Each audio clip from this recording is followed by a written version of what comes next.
What up, what up? Still Broke Podcast, your host, Marcus Moore, Encyclopedia Black in the building. Want to go over some news here. The Bears have traded their fourth round pick for Keenan Allen. So we definitely want to get into that and talk about what this means for the Chicago Bears as far as their draft status and what does Keenan Allen bring to the Chicago Bears at this point in time.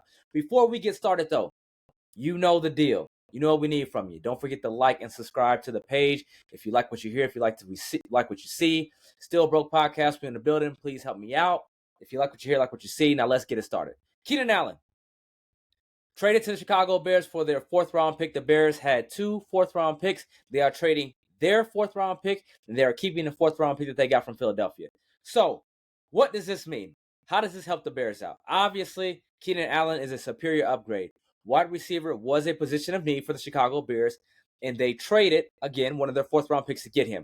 Keenan is a top 10 pick. I love him as a player, but as far as moving forward with the Chicago Bears, does this mean that they don't get a young wide receiver? Because I believe that was the original plan, was to get one of the top 3 receivers, knowing that they had the number 1 pick overall and a number 9 pick overall, hoping that one of those 3 guys were there.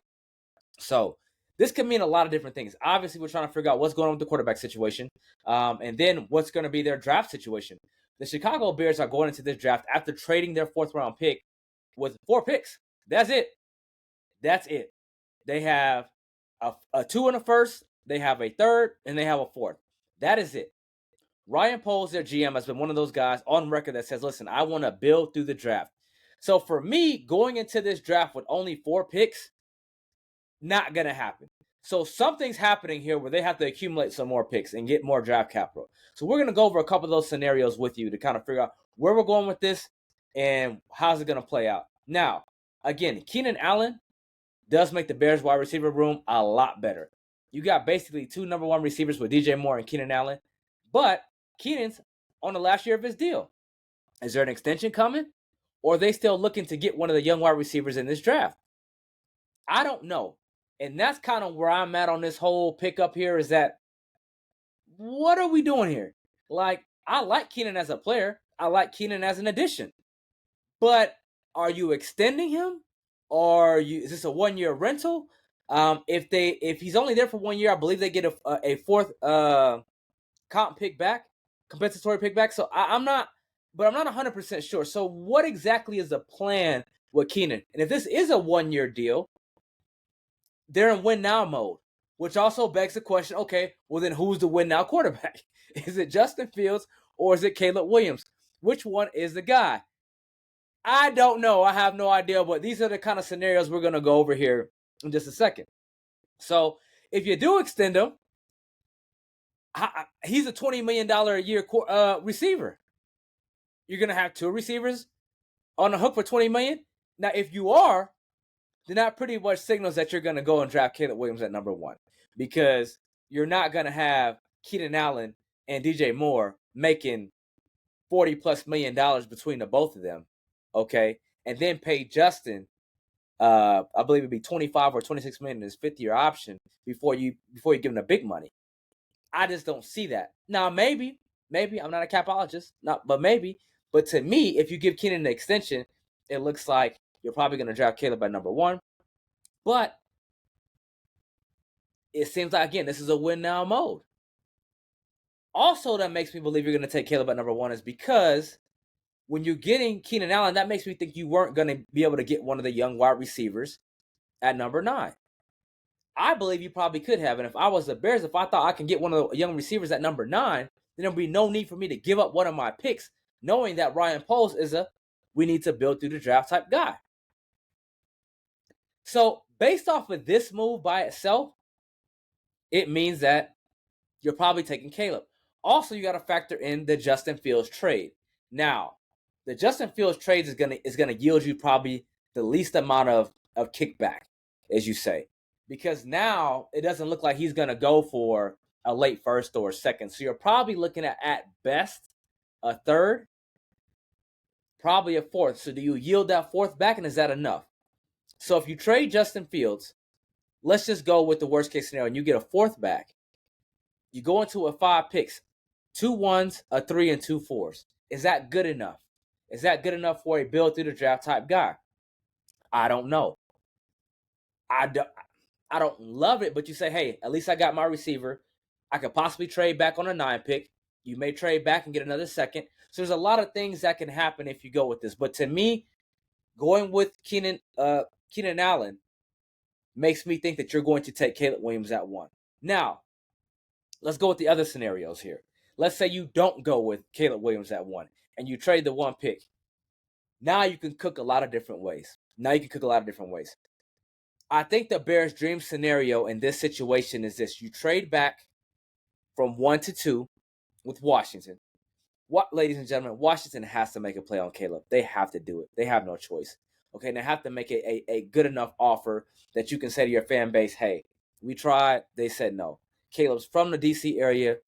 His coach, Cliff Kingsbury, is the OC there. They're too close to not make a play, so they have to do so. So dream scenario, you trade back with Washington number 2. The next dream is that, hey, the New York Giants have been rumored to want to come up as well. You trade back with the New York Giants to 6. Now you have a multitude of picks at this point in time. Okay, you're going to recoup your second-round pick back. Okay, you're going to recoup multiple future firsts and future seconds. And then, at that point in time, you're at 6. Now, do you want the tackle? You probably don't take the edge that early. Or do you want another young receiver? Okay, kind of depending on who's available, you go with that. Now you're at 9.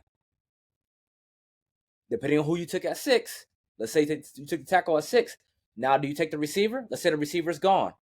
Now you could possibly trade back again, get into the teens. Then you could possibly take another edge that's most likely available, or maybe take your center. Okay, so that's probably the dream scenario for the Bears, to possibly trade back 2 to 3 times with their picks, because they have their quarterback, they have 2 receivers, and now they're just playing with house money. Then they recoup a second. They also get multiple picks probably later in this draft, and they get multiple future first and probably a future second in a later draft, or maybe a future third in a later draft. So that's when you really cook it. That's probably the best scenario there for you. Let's look at another one. You trade the first again to Washington for the 2. Go back to 2. At that point in time, again, you got to take Marvin Harrison Jr. You just have to. You have to take it with Keenan being on a 1-year deal. You have to do it. You take MSJ. Then at 9, again, you got your receiver. You got 3 receivers at this point in time. You have that. Then you have options. Take the edge, take the tackle, or you trade back again and then get what your best available at that point in time. All right. Those are scenarios that do a lot of things for the Bears. Those are scenarios that say, hey, we believe in the quarterback that we have. We got all the receivers that we can handle at this point in time. We got weapons galore, and we've traded back to get our draft capital back. So now I can get another 5 or 6 and have 5 or 6 picks in this draft, maybe 5 to 7 picks, but I get my quality picks back. So now I'll have 2 first-round picks, and I get the second-round pick, and I have a third, and then maybe I have, a 4th and a 5th, and then or a 4th and the 6th. So now it allows me to actually go deep into the draft with quality picks. So those are kind of the situations that I would look at and say to myself that makes the most sense if I was doing that. But again, I'm not Ryan Poles on this. But what this means for the Bears is this. End of the day, you got a lot of weapons. End of the day, you got Keenan Allen, you got DJ Moore. The only thing I would say is this for Chicago. If one of the young wide receivers are available for you to take, and you don't take him because you traded for Keenan Allen, I think that would be a mistake. This is a need position. DJ Moore is going to be up in a couple years again, I believe 2 years. You have to get young at this position. Just in case you're not able to sign DJ Moore again, Keenan Allen is going to be an older receiver. You have to have a guy that's young at this position that could possibly be a number 1, that you have under contract for the next 5 years, to go with your young quarterback, whether it's Justin Fields or Caleb Williams. So if the Keenan Allen signing will hinder you from taking a young receiver, if you have ability to, and I'm talking about one of the top 3 guys, then I don't know if I love it. I really don't. But if it doesn't, and one of the 3 guys that you want are there and available, and you're still able to take them to build around the roster and still build young receiver talent and actually have a true number 1, then I like the deal as well. Now, the Bears can say, hey, we're going to sign DJ Moore. He's our receiver for the rest of his career. So we just want a number 2, and then we could possibly get one in the 2nd or 3rd. Well, again, you still have to trade a pick to get that. Justin Fields is not going to get you a 2nd at this point in time. At least not what we're seeing. So now it looks like you're going to be trading that first or that ninth and trying to get something. But what's going to happen is one of those picks are getting dealt. One of those picks are going, because I just can't see Ryan Poles going into this draft with a guy who says, listen, I want to build through the draft.